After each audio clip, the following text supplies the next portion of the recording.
Welcome to the Integrated Schools Podcast. I'm Andrew, a white dad from Denver. And I'm Val, a black mom from North Carolina. And this is a Big Tent Parent Voice for Public Education. Val, I think we have a first today. Okay. An interview recorded from the Senate building in D.C. That's pretty cool. Which is pretty cool. That is pretty cool. Keri Rodrigues, who is the president of the National Parents Union, was able to join us in a brief break between meetings with senators and House members and came on to talk to us about Parent Voice. That's right. I had not been familiar at all with the organization. And so I came into this conversation just really curious about her stance and what she thought about and what she was trying to advocate for all students. Yeah. So for people who don't know, the National Parents Union started in 2020, sort of a collection of organizations that were working to harness parent and caregiver voice. They say they channel the power of parents and caregivers into powerful policies that improve the lives of children, families, and communities across the United States. Yeah. And other listeners may be familiar with National Parents Union. I had been familiar with their work for a while. I will name up front that they were not an organization I necessarily felt fully aligned with the methods for going about their goals. I think I certainly share the goals of, improved lives for children and families and communities across the U.S. and using education as a tool for that. And certainly past positions that they've taken, I've not necessarily felt fully aligned with, but it felt like a good opportunity to have a conversation with someone who really is in conversation with a lot of parents across the country and who has a lot of influence. And so I thought it was worth, bringing her on and having some of those conversations. Yeah. And I think it speaks to who we are trying to be, right? Like if we are truly going to engage in conversations that will help us create the world in which we want to live and our children, then that means expanding the tent. Yeah. So we get to hear each other more clearly and understand where people are coming from. And I think, in this moment where it does feel like there are some real attacks on the institution of public education, that anybody who is in favor of public education, I feel like we should be banding together to support the institution. And having those conversations feels important and seems to me at least like the best way to do that is to get to know somebody. So we spent a good chunk of time getting to know Ms. Rodrigues and sort of her story and what led her to this work, and then dig in a bit to the current priorities of the National Parents Union, which feel like things that I very much agree with. They're looking at ensuring economic stability. They're looking at developing connected generation, so looking at things like digital literacy and ethical AI, social media literacy, confronting climate change, the right to read. These sorts of things feel like things that really could use a lot of support and as big a tent as possible of voices supporting those things. What you just said is asking me to reflect on how do I advocate as a parent. So I'm going to save my thoughts until after this interview. All right. Let's take a listen to Keri Rodrigues, the president of the National Parents Union, and then we'll unpack what we hear.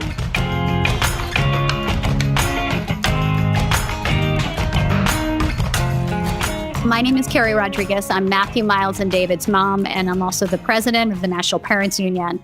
And we're the united modern voice of American families. We have 1,800 affiliates in all 50 states, Washington, D.C., and Puerto Rico, and represent about 1.8 million families across the country. Amazing. And how did you find yourself as the co-founder and president of National Parents Union? Well, I have been a community organizer my whole life. And before that, I was a girl who liked to organize other girls to go fight. I actually come from some direct lived experience around some of the issues and challenges that we are trying to face for kids and families across this country. And I always say, when I was young, I used to organize girls to go fight. And now I'm an old lady and I organize old ladies to go fight. But I use my power for good now, and not to cause bad trouble, but good trouble. So I, was working in politics. I was a community organizer, and I worked for SEIU for a long time. But at the same time, my oldest son, who is now a senior in high school, was diagnosed with ADHD and autism. And I was thinking, you know what? And this is scary for me as a young single mom, but I teach other people who go and advocate. So God has given me the right kid and has given this kid the right mama because I know how to advocate. And only then did I find out how little power and agency that parents really have in education and politics. But when I get mad, I organized, and I founded Massachusetts Parents United about 12 years ago, where we started organizing in my community, and then it grew to 5 communities, and now it's up to 37 communities across Massachusetts, and it's the largest parent advocacy organization there. And almost 7 years ago, we convened in New Orleans and founded the National Parents Union, where organizations like mine, which are these pockets of parent power across the country, came together, 185 of them, and voted to start the National Parents Union. And ever since then, we have been off and running. Who poured that into you? Why was your response to organize, to bring people together rather than, I don't know, get down and depressed, get cynical? Why harness power and bring people together to try to change things? Well, to be honest with you, this is kind of a legacy that has been a part of my family. You know, I grew up at my grandmother's knee, and she was an organizer in Democratic politics after immigrating from Madeira. And part of my family comes from Madeira, part is from Venezuela. And she would host cafecitos at her house and engage people. And so I just grew up knowing that was normal and watching mamas and grandmamas come together. And when something was happening, they would band together and they would figure it out, and they would resource share and knowledge share. Like, they didn't formally call it that, but that's just what community did. So I just assumed that that's how things worked. And so it's really a part of my DNA. And I've never been one who has been able to stand by and watch, you know, people face injustice and not say something about it. And the other piece of that just comes from my own faith. I'm a Roman Catholic, and, you know, I'm very devout in my faith. And to me, I've got really clear marching orders in terms of what we're supposed to do in this world. And so that also is a very important part of why I do this work. National Parents Union is focused on empowering parents. Like you said, it took getting into the system to realize how disempowered parents often are in education. Why parent voice? Like, why is it important? You know, there's real expertise in education, in teachers, and, you know, building administration.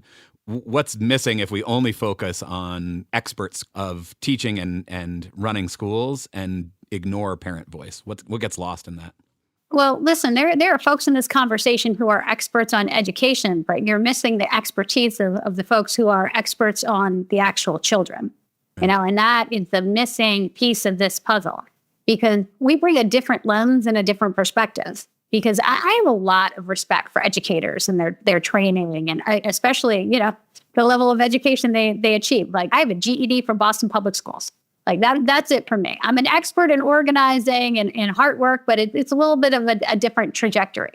But when we talk about education and wanting to get our kids to the outcomes that we desire for them, the fact of the matter is we have a vested interest in your success, but you know, we also have to deal with the consequences of your lack of success. So while I appreciate the expertise, I think we're missing some pieces of the puzzle and some things that parents and families need to bring to it so that you can fully understand the context of what we're bringing. And instead of us fighting each other, working together collaboratively. Because often, you know, you hear this indictment of parents as if we don't care, or we're not helpful, or we're not doing our part. Like, there's always this passing of the buck and the blaming of us, where, you know, I'm a person, you know, that is a parent, yes, but I'm also a former student that was underserved in a previous generation. And I'm not that unique.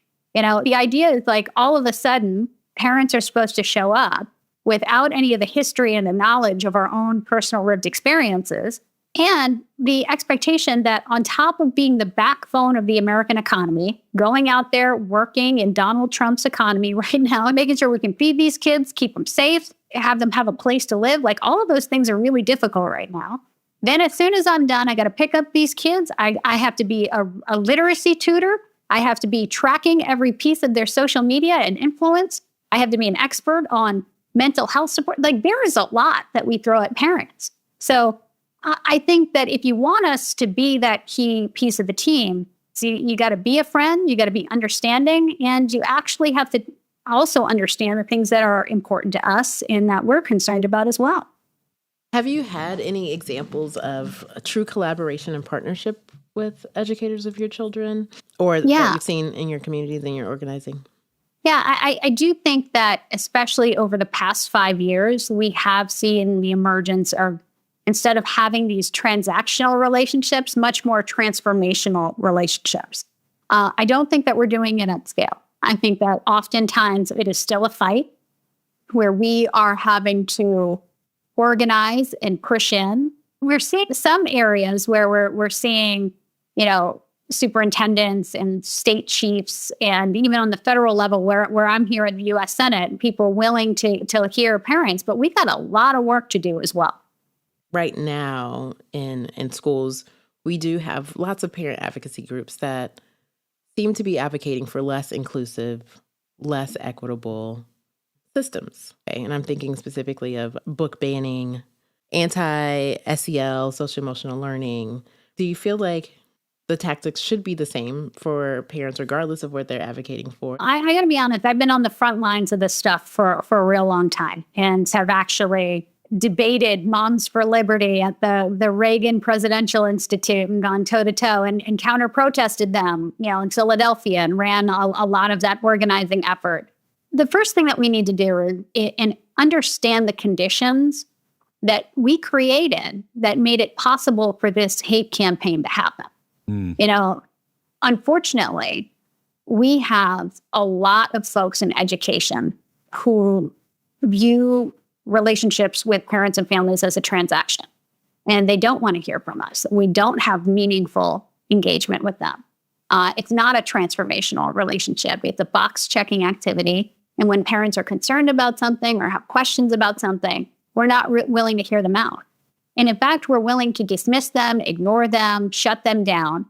And, what we really saw was the ability for groups like Parents Defending Education and Moms for Liberty to really rise as a result of the pandemic. And in that moment, what ended up happening is a lot of disrespect to parents and families, just shutting them down, not engaging us in conversation, saying, tell me what you're concerned about. Why is this so important to you? Let's have a thoughtful, collaborative conversation about how you feel about school reopening. And because of that, and because we weren't given a seat at the table, it really gave space for bad actors to come in and start to say, see, these systems don't care about you. They're not listening to you. Oh, and you have other concerns about what's being taught in school? Well, see, they won't talk to you. They won't engage with you. Because there's kind of an evolution to this stuff. It was school shutdowns, and then it was masking, and then it was vaccines, and then it was book banning. So from where I sat, what I saw was, these actually weren't parent groups that were set up. This is part of a political hate campaign that was taking advantage of parents who were deeply concerned that their kids were not all right. They were filled with pain and anxiety and worry and frustration because they're watching their kids fall apart and they're not being heard. Now, I am happy to report that the Hechinger Report put out an article doing an examination about the status of Moms for Liberty. They just hosted, their annual retreat, and they couldn't even fill a ballroom anymore. And the people who they did fill it with are not, parents and families who actually have kids in the districts. So it's quite clear that this hate campaign is losing steam, as they do, because campaigns that are fueled by hate, they run out of steam. Campaigns that are in movements that are built on love, it's a very, very different thing. Which is why I am hopeful that groups like mine and the National Parents Union, NCLD, the Center for Learner Equity, all of these beautiful groups that are doing work that is based on trying to improve the quality of education for our kids, based on the urgency that parents feel because we deeply love our children, have a much more sustaining capacity.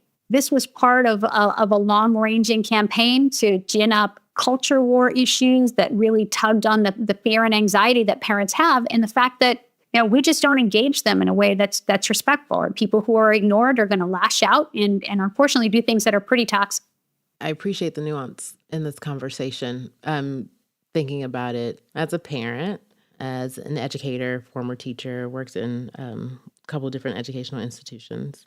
As a parent, I felt that I had the most influence and power when my kids went to the school district in which I was teacher of the year, right? There was a certain level of respect there that other teachers, administrators paid to my kids because of the status that I had there. And then when we moved to a new school district, I felt all of that disappear, and I was fighting for my kids. I've had conversations with other educators about this before. We have to continue to be honest with ourselves about what we're doing right and what we could do a lot better, because we do want true partnerships with our parents. And I think we got to get honest about that, you know, and I think that's what keeps us back. And it's frustrating for parents or families because there are a lot of folks that have invested a lot of time and resources and have done a hell of a job of creating this perception that like every teacher is Florence Nightingale. And educators are human beings. You know, they have personality conflicts with people that they don't like, including children. You know, which blows my mind. You know, what makes me so sad about what you just said, and I think what we all have to acknowledge is, you know, I work with parents all the time. I have my own kids' IEP meetings, but I go every week with parents across the country into their IEP meetings because it keeps my talent sharp, and I want to see it from that perspective. But I'm the nuclear option. And listen, if you make me mad, I'm going to put you on blast in Boston Globe and the New York Times. But not every parent has that ability. And it shouldn't require that. And you shouldn't have to call in a nuclear option to make that happen. And you shouldn't have to work at the school or at the district and be known to be able to get, you know, justice for your kid and make sure that they're in a good environment. Because imagine what it's like for a parent. Like, my children, that's my heart outside my body, you know? And to leave your child with people that you know don't like them very much. Like, honestly, that's what brought me in this work. Because when my Matthew was in kindergarten and they were putting him in a redirect room that looked like a cinder block cell because they weren't giving him the supports he needed in his IEP. And I was sitting at the end of those IEP tables. And, you know, me with my you know, GED from Boston Public Schools and all these people who have master's degrees and they're experts and they're supposed to tell me what to do. I don't know what to do. Like, I'm trying to be here to make sure my kid gets helped. But you know where I do have that a lot of these folks with the fancy degrees didn't have? I do have really high emotional intelligence. And man, I could read at that table that the folks around there just couldn't stand my kid. They were fed up. And it scared the hell out of me having to leave this precious boy who was 6 years old with people for 6.5 hours a day that I wasn't sure if they liked him. Oh man, warm. Did that ever break my heart and fill me with anxiety? So you bet I'd come in with my dukes up because I didn't trust him with my baby.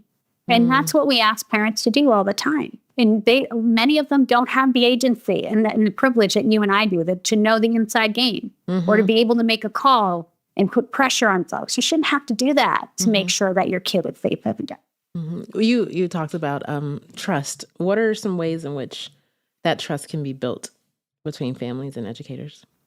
I think what's really important is acknowledging the perspective and the lens of parents. You know, I think we have this idea of who we think parents are and what they care about. I can't tell you how many times I've been a fly on the wall in some of these rooms listening to people say, like, these parents, they don't show up. They don't follow through. They don't engage.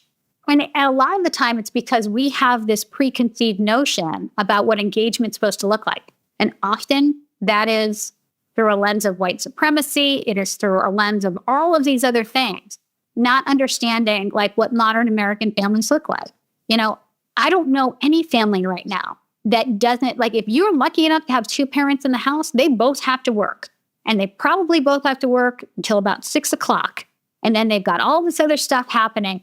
Like, I'm not sitting at home every day waiting for you to call me and giving me my assignment about what you want me to do with my child every night. Like, life is lifing out here. I have met thousands of parents. Every corner of this country, I have yet to come across a mother or a father who does not love and care about their child. I just don't know them. I've never met them. Half the time, they don't even know what they should be doing because they've never experienced it themselves. And so when you're not telling us what we need to know, you're not giving us good information, you're not making it actionable and saying how we can help. Like, we're not educators. You guys are the educators. We're willing to help you, but you got to help and tell us what you need us to do. But before we can get to that, you got to prove to me that you love my kid. You got to show me that you care about my kid. Because if you don't, all bets are off because I don't trust you. Let's talk about the current work of National Parents Union. You are currently talking to us from the Senate in between meetings with senators. I guess you're going to talk to Hakeem Jeffries in the House as well. But what are you all focusing on now, kind of in this crisis of public education, particularly in this moment with the current administration defunding the Department of Education? It feels like the stakes are quite high. What are you focusing on right now? Well, what I'm talking about is something that I want to encourage you and everybody who's listening to start caring about. And I care very deeply about education. But what is happening right now is so much bigger than education. And so what we are working on right now is a project that we call the Attack on American Childhood. Because right now, we are not giving kids the America that they deserve. And it is an attack from every single angle.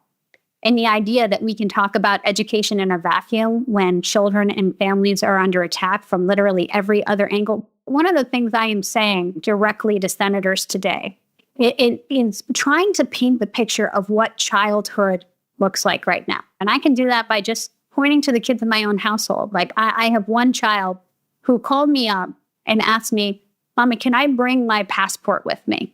Because he's had several friends who in their families who have been picked up or have had to self-report because of ICE. And they are in our neighborhoods and they are in front of schools and they are yanking parents from pickup and drop-off lines. And I have big, beautiful brown boys. And they are literally the picture of who ICE would pick up. And, in my mama heart, of course, he is 14 and I'm like, I can't give you your passport. It's going to be covered with ketchup. You're going to lose it. Right. But the other half of me is like, well, maybe, because let me tell you something. If something happens to that child where he is snatched up in a van and taken to an ICE facility, like the one that is in the next town over from me, or he is shipped up to Maine to what is effectively a concentration camp that we are running in Maine before we ship him off to Virginia or Louisiana, I as a mama, you're going to see me on the news. I promise. Listen, it's over. Unhinged. It's done. Unhinged. It's done. Yep. Correct. It's on site, Correct. as the kids say. Correct. Okay? Clock it. Yes. Because I'm the one. I'm here for it. The right? one and the two. Yes. I may be 5'1" on the outside. I'm 8 feet tall on the inside. That's right. Yep. But at the same time, my youngest baby, who just turned 13 yesterday, he's calling me from basketball practice and walking out. And he said, "Mommy, I saw this video. Did they kill Charlie Kirk and what happened? And there's blood everywhere. Is it AI? Like I can't believe." And literally in the palm of his hand, he can't avoid the algorithm that's coming after him. Yeah. And this is a kid who's been diagnosed with anxiety. I lost my first husband to cancer, and this is how grief kind of shows up for him, was in an anxiety issue. And that little boy was up till 2:00 in the morning having panic attacks, because every time he would close his eyes, he would see that video. And on the school bus, they're talking about it. Right. And my current husband, who is a teacher, has kids who are flooding his science classroom saying, "Mr. L, did you see this video? And I can't believe this happened," and wanting to talk about it. And he's paralyzed by fear, because if you're a teacher and you're trying to help kids through a very traumatic event that they witnessed through no fault of their own because of what's happening on social media, they're terrified, because in my state, there were tons of teachers who got suspended and fired for even mentioning the words Charlie Kirk. We are doing all of these things and these conditions for our kids. So before we can even talk about the literacy crisis we have in this country, before we can talk about numeracy, before we can talk about how do we help teachers, we can't even get to that, because our kids are at risk of showing up hungry. They're worried about getting snatched off the streets. They are worried about what's coming after them, and algorithm and social media companies that have no responsibility, because Right. they're fighting our ability to regulate them. What we're giving to kids right now is a life of hell. And we are not giving them what we have promised them. And then to add insult to injury, we are doing things like the RIF, the reduction in force, where we are gutting the U.S. Department of Education, all the special education protections. The reason we founded the U.S. Department of Education, because parents sued because our kids were excluded from classrooms, because we didn't have federal oversight over IDEA. The Office of School Safety and Support, the number one concern of American families is around student safety and mental health. Right. We have cut the Office of Gun Violence, the people who track and hopefully disrupt potential school shootings, gone. The fact that we have gutted all of the programs and the funding and the technical expertise that help our kids prevent suicide of teenagers, it's gone. We were expecting kids to like show up in classrooms and do well on NAEP. Like, right. Oh my God. Yeah, I appreciate that. And that's why I wanted to have you on now. I mean, it does feel like we're in a state of crisis. There is so much division. There's so much argument. There's so many places of disagreement that are easy to focus on. And I think, full transparency, I probably was not particularly well aligned with National Parents Union 3 or 4 or 5 years ago. I mean, my own leanings around kind of public education and the ways to fix it. I think we probably share similar goals, and my own, personal views about how we get there maybe are not quite aligned. And I feel like what I've seen from National Parents Union recently is this real focus on the holistic well-being of children, on these much broader issues. And it feels like in this moment where public education is really under attack, in this moment where the institution of public education, which I think many of us, although not nearly enough of us, believe is, foundational to having a functional democracy, that we need all the people who believe in that to come together and to argue on behalf of public education. If we can get to a place where kids can show up feeling safe, feeling secure, fed,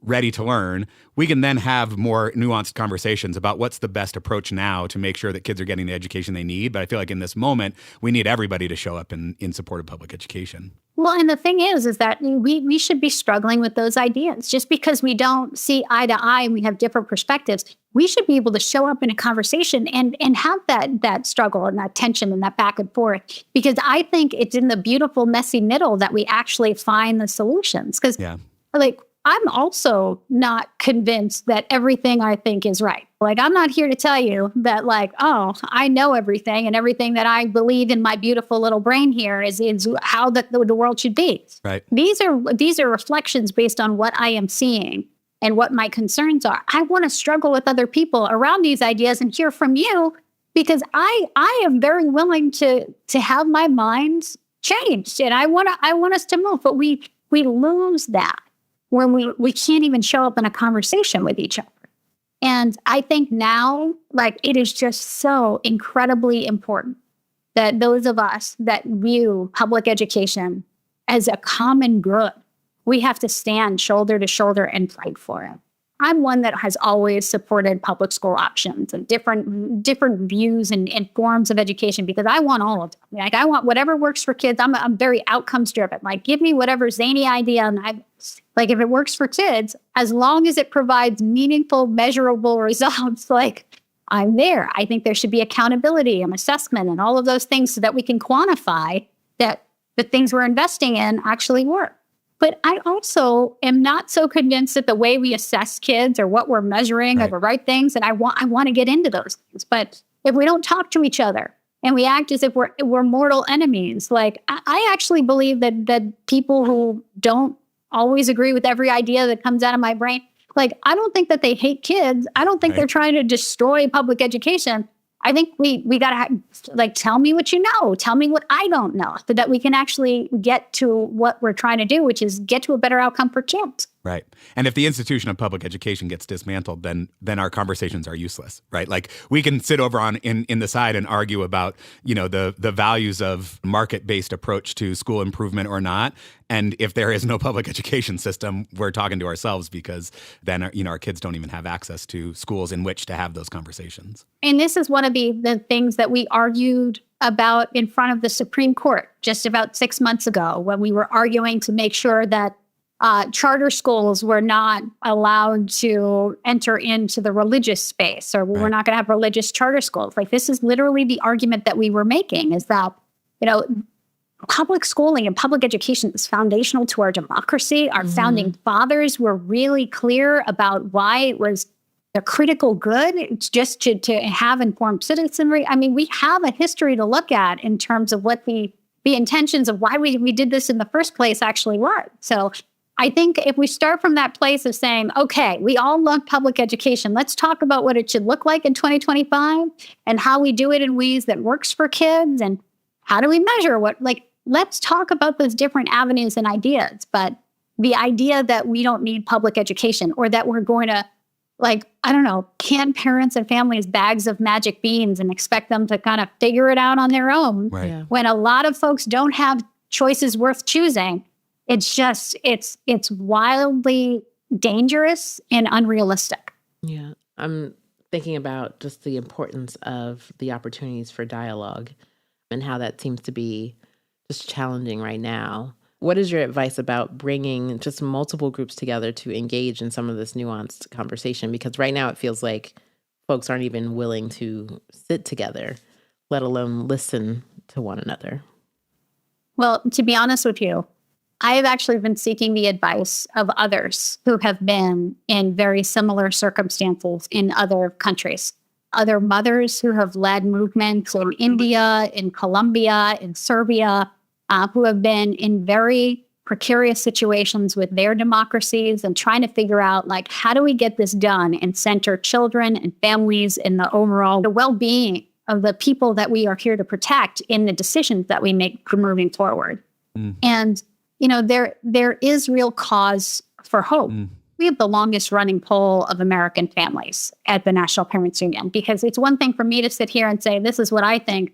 I think it's really important. This is actually one of the lessons we learned from folks like Moms for Liberty and Parents Defending Education, where they say they speak for parents and they don't. This is why we started doing this research, why we started doing this polling, so we could say, hey, hold on a second. Absolutely not. You represent maybe 8 to 11% of American families, but the vast majority of us don't want to teach hate and aren't behind that ideology. But we're asking folks, what are the priorities?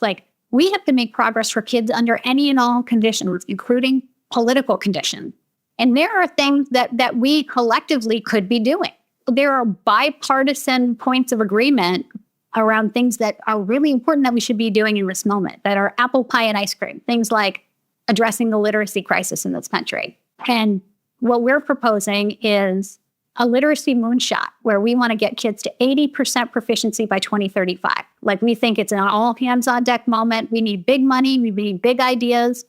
We need teacher support. One of the things that we learned is about professional development. Everybody's talking about the science of reading, but at the science, so you've got to actually make sure we support teachers so that we have implementation and ongoing observation and all the things that we need to know to get kids to where they need to be. If we all collectively viewed that as being, this is what we're going to focus on, 89% of American families support that. It is across the board. So what I'm here, part of my job here is going and talking to Republicans like Bill Cassidy and saying, hey, you're a dyslexia dad. Literacy is really important to you. It's really important to us too. So instead of us fighting because you think I'm a Democrat and I think we're a Republican, why don't we come together as special ed mom, dyslexia dad, with a big problem that we're going to fix together? Another issue, and it comes up in polling again and again and again, is that we think that teachers need to be paid well. And so we're calling for an $80,000 minimum salary for every teacher in America. And we think that this is good for a whole host of reasons. I know. Cue the applause. Yeah. But I know it sounds like a really radical idea. And people are like, $80,000. Where are you going to get all this money from? Oh my God. Well, actually, for half the cost of what we just handed to Argentina, $20 billion, we could get this done. Yeah. Right. And we could get the literacy project done for literally what we decided to give to Argentina on a random Tuesday afternoon. So don't tell me it's too expensive. Yeah. And 86% of American families support that. And that is something that is bipartisan.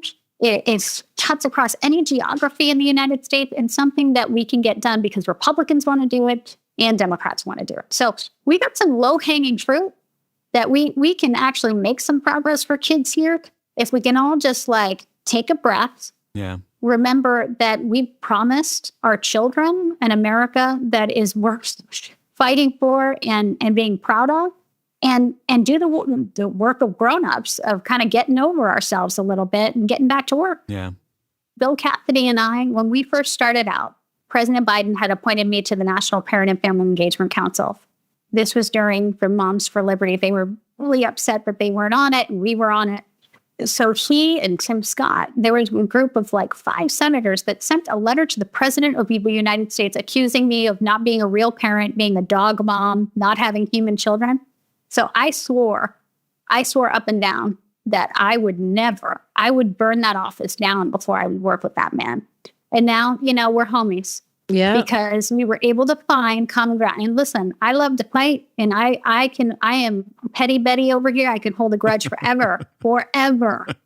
And we were able to find some common ground around this stuff. And he's passed 2 Senate resolutions where we've had bipartisan support talking about the literacy crisis and saying that was that invest in programs and strategies and put real money behind it. Mm-hmm. So it is possible, even with folks you want to throw down with, to find that common ground, for sure. I like Petty LaBelle. Girl. What can parents do now? Like, where should people who care about public education, who care about democracy, who are concerned about the state of affairs right now, where's the best place to channel our energy in this current moment? I know it's going to sound silly, but it's picking up the phone and getting to your email and getting in the ear of Congress and your senator. They really do listen to their constituents. I love being in the Senate. I'm starting to learn my way around here a little bit, but I need help. I need more mamas to roll up with me, to tell their stories. And half the time they do it better than I ever could. So if there's an opportunity where you can invest a couple of days, get involved with the National Parent Union, we're going to bring you down here so you can go and have that direct conversation. Because let me tell you something. I have seen literal U.S. senators chasing some of our parents down the hallway because they couldn't believe that, somebody we had flown in from Alaska, from Wisconsin, from Nevada, from Florida was actually here in the building because these are community leaders. And they were like, oh, Miss Johnson's here. I was like, oh, no, you don't need to talk to a staffer, honey. I'll talk to you because these are folks that are so well respected. So when you show up in this building, they're going to want to talk to you because hearing from their constituents is so important. So don't feel powerless. You are powerful, and you can put these folks on notice by showing up in this building. Beautiful. Oh, that's beautiful. Thank you for your time. Keep up the good work. Good. Thank you so much.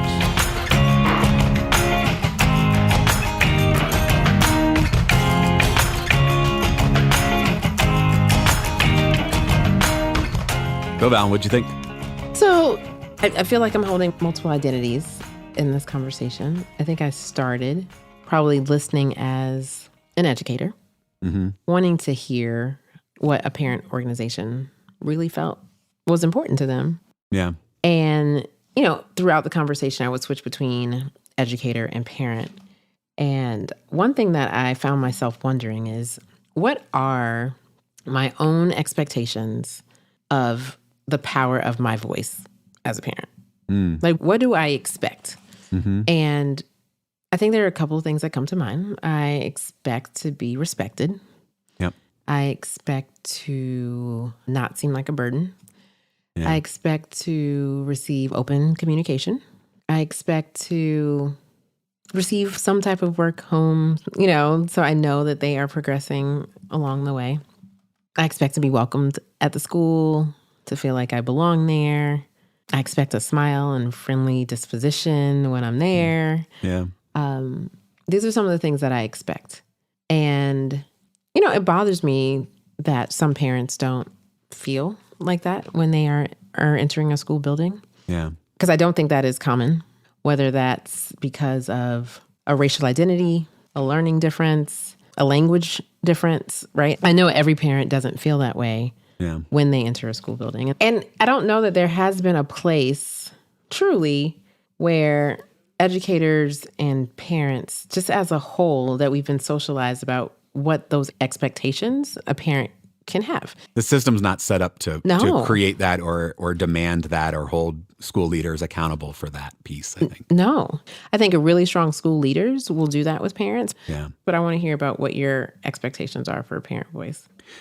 Yeah, I share all of those expectations that you have. And also, I think, recognize the ways that I get that much more easily, both being white and being a father. And I recognize that, that is definitely not a universal experience. I do think there is real value in parent voice and in parents being able to contribute. Like I don't think we get to an education that is serving all kids unless there is some input from the people who know their kids the most closely. Mm-hmm. And we've seen that be weaponized. And I think that that's like a real tension that I don't know that we have great examples for how to navigate. Yeah. The second thing that came up for me was like, how do I advocate as a parent? And it typically is in isolation, because part of us as outsiders is we don't know how the other kids are being treated in class. Right. All we have is the testimony of our students, but we don't actually know. And I think that's where, as an educator, I want parents to understand as well. Like, you absolutely are your kids' number one advocate. You should absolutely do that.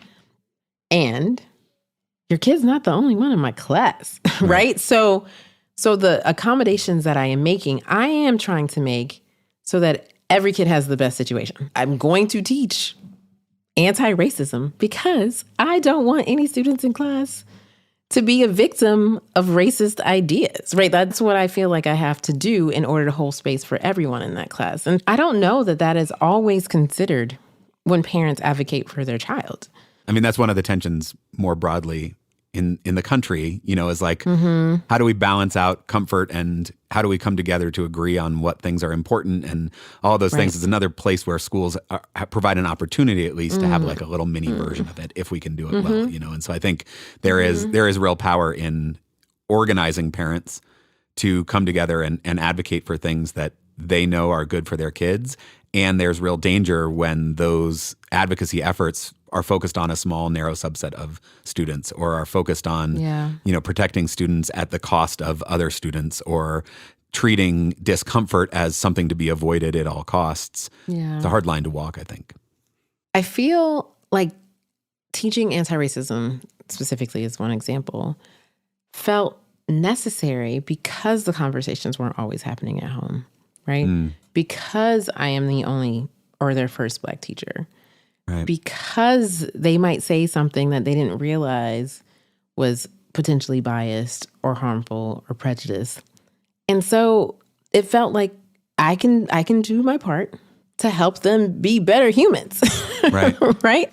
Yeah, and I think that that's the starting point for so many of these conversations. And then the question is like, can you as a teacher do that couched in love? Can you do that couched in the same respect that you expect as a parent showing up in the building for all the kids? And I think when you do that, like everybody comes out stronger. Again, like the school is a great place to have these conversations. We've got kids who are different from each other, who are all in the same space. And if we can create a space where you can have a conversation like, hey, this idea that you just presented here is problematic in some way, not because you're problematic, not because I'm mad at you, not because you should have known better, but because here's this opportunity to learn. The stakes are much lower than when you have that conversation in your workplace. The stakes are much lower than when you have that conversation, in your city council. And so there's this opportunity to do that if we are coming from this place of love. I think one thing that I really appreciated about Ms. Rodrigues is she identified these real fears that parents have, these real pain points that parents have. This idea of your heart walking around outside of your body, of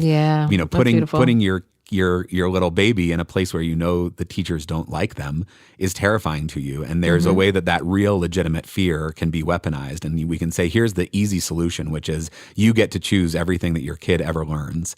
And that actually doesn't set us up to live in a society together, right? Like that's not actually the way we have a functioning democracy. And so when we can create schools that can hold those spaces, when we have teachers who are empowered to hold those spaces and to do it in a thoughtful way, then everybody comes out ahead. And that's not like taking away something from some kids and giving it to others. That's rather creating an environment that actually benefits every kid.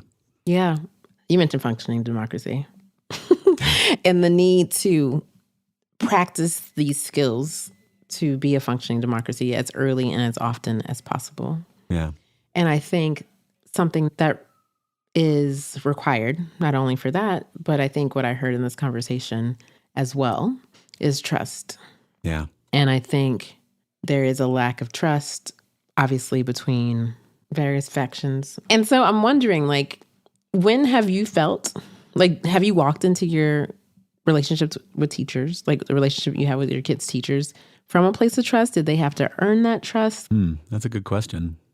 I mean, I think I start from a place of trusting teachers. My baseline is you're a teacher not because you want to get rich, but because you care about educating kids. And my kid is one of the kids who's going to get educated. And part of that is my own experience.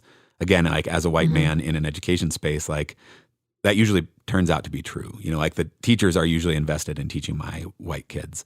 And so I think it probably is a little easier for me to start from a place of trust because the system is designed for my kids and is designed for me to have a voice and to be able to trust.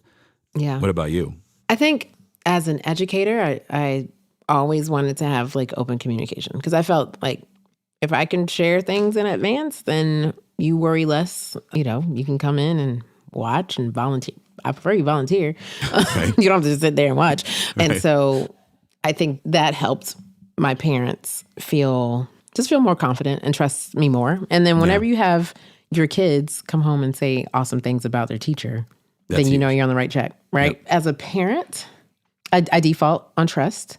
And though I will say, if I see you got some room for growth pedagogically, I know what I have to do at home, right? And that feels okay, and that feels like my responsibility. Me, like, forcing a teacher to do what I think they should do, I don't think it's just a fruitful way to do it, right? And so if I don't trust a teacher, every day we talk about what you're doing in class, and every day I'm refuting anything that sounds ridiculous and is a lie. And so then the lesson becomes, how do you navigate that type of human in your life moving forward? Because you will meet those humans all the time, right? Not just in school, but like for the rest of your life. I mean, again, like a skill set that is worth developing your kids is like a critical thinking and not a blind trust in authority, a respect for authority, but not a blind trust in authority. And I think that's the other piece that gets a little easier as your kids get older and have multiple teachers is like, oh yeah, yep, your science teacher this year, I'm not sure that I'm like fully on board with them. You're still going to go. You're still going to do your work. You're still going to learn the science. You're still going to be respectful. And we're going to talk about some of those outside things and make sure that you're not only getting those messages. Correct. And I think that is like the position that I have assumed, but it just seems like natural because I don't think I ever expected, back to the expectations, I never expected, and this might be my positionality as a Black woman, to be able to walk into an institution and say, hey, I don't really like what you're doing. And so I'm going to need you to change that. And that, and that, and that, and that, and that. And if you don't, I'm going to burn it all down. So I think there's a lot of value in teaching your kids how to navigate those teachers that aren't the most magnificent. Yeah. And I think the flip side of that, like you don't walk in expecting that the school is going to cater to your every whim. Is also ever. That you don't walk in expecting that any school you're just going to like hand your kids off and they are going to take care of everything for you. Correct. You know, that like we can hand our kids off 8 hours a day and they will learn everything that they need to know about the world. There's another piece that I really appreciate about National Parents Union's current policy focus is like the rest of the world impacts schools all the time. And like so often education conversations are held in a silo as if the 8 hours a day that the kids are in school are the only things that exist for our kids. And we know that the outside world has such a big impact. And so this idea that we are not giving our kids the America that we promised them is not just because some particular thing is not happening in a school building, but is because there are these broader societal forces that are, you know, working against that, from ICE raids to poverty to social media to AI to the algorithm. Like all those things are impacting our kids across the board. And so I appreciate their kind of focus on these big picture well-being issues that if we don't get right, it's very hard to imagine a school being able to be successful. So you mentioned like this urgency that you feel when your kids are little, right? Yeah. And I'm recognizing that sense of urgency from when they were little.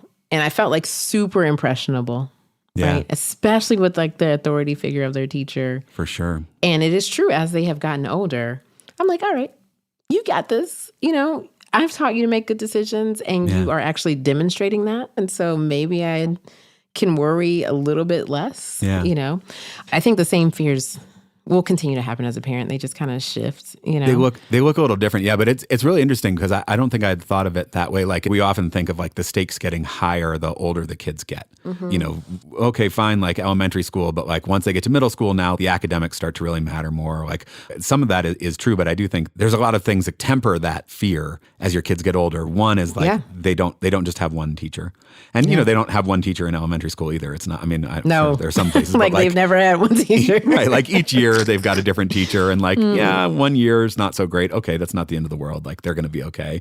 Yeah. But like they get into middle school and then they get into high school and they've got a bunch of different teachers. And it's like, yeah, all right. So like for 46 minutes a day, you've got this one mediocre teacher. That's not really the end of the world. Right. I would rather they be better, but like we can make it. They're going to be fine, you know? Yeah. And they get their own sense of agency much more. And so you start to trust more and more that they are able to differentiate between a good teacher and a bad teacher in a way that a first grader, you know, you're not telling your first grader like your teacher is a mediocre teacher because they've got to go spend all day, every day with them. And I do Mom think there's says you're mediocre. my mommy, right. But yeah, there's like a natural fear, particularly like, you know, your first kid, your stakes feel lower with your second kid because you're like, like as it turns out, you bounce. You guys are far more resilient than I thought.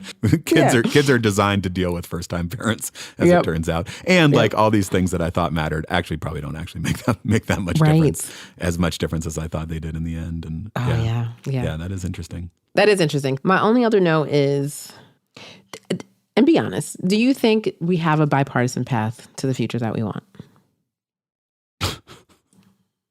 That's tough because I think like one answer is like nihilistic and the other answer is naive. I do think there's like truth to the overwhelming support for teachers and the overwhelming support for the importance of teaching our kids to read. I appreciate these big policy priorities that MPU has right now, which is a moonshot around literacy, because I feel pretty convinced that if all of our third graders could read the way that we want them to read, that would make a huge difference for our education system. And so like investing meaningfully in that feels like it is worthwhile. And a, you know, starting salary of $80,000 for every teacher in the country, like for the cost of half of what we sent to Argentina, like I am fully on board for both of those policy priorities. And that does feel like something that certainly has bipartisan support, you know, across the country. And, you know, if National Parents Union can gather enough bipartisan support from our representatives to make that happen, I think that would be a real win.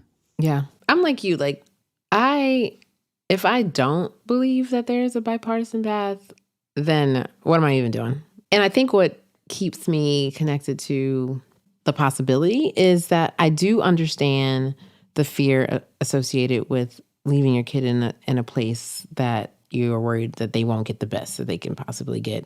I totally understand that. And I want my kids to read, right? Like you said, literacy is something we can all get our minds around. There's never in the history of education has ever been a time where there wasn't a debate around the purposes and practices that make the most sense for the most people. Some would argue that it is to be a place where we teach democracy. Right. You know, and some would argue it's a place where we teach people to get jobs. Yeah. And I'm greedy. I want both. Right. Yeah. I don't think we have to choose, actually. If we do the democracy piece right, we actually have better jobs to offer to everybody. Correct. Right. That sounds great. That sounds great.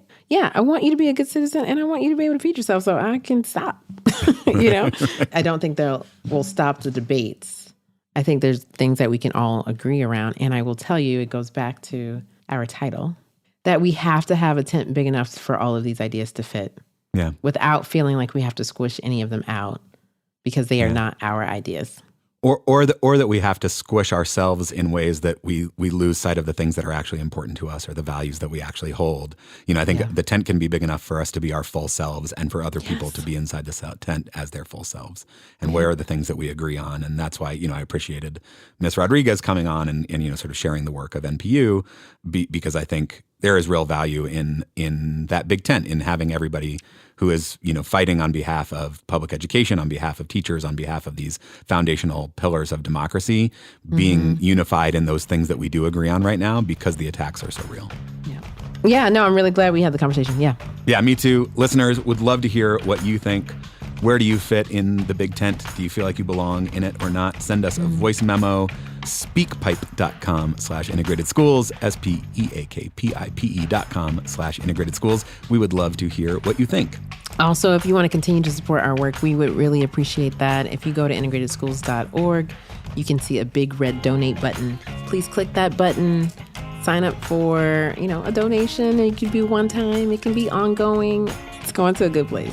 Absolutely. Those recurring donations are how we keep this whole organization floating. So we are grateful for those. Correct. You can also join our Patreon, patreon.com/integrated schools. We've got another happy hour coming up soon. We've got transcripts. We've got facilitation questions. We've got great stuff for you there over on Patreon. We'd be grateful for that support as well. Also, please, please, please, I think this conversation was so rich because we had so many different ideas going, and we want you to continue to share and engage in other ideas that you might not be able to get in your bubble. So share it out, talk to people, and interrogate your own thinking. What are your expectations for parent voice? How do you advocate as a parent? How do you build trust? I think these are all really important ongoing conversations that you can also engage with educators who teach your children. Absolutely. Really grateful to Ms. Rodrigues for coming on. Grateful, as always, to you, Val, for being in conversation with me as I try to know better and do better. Until next time.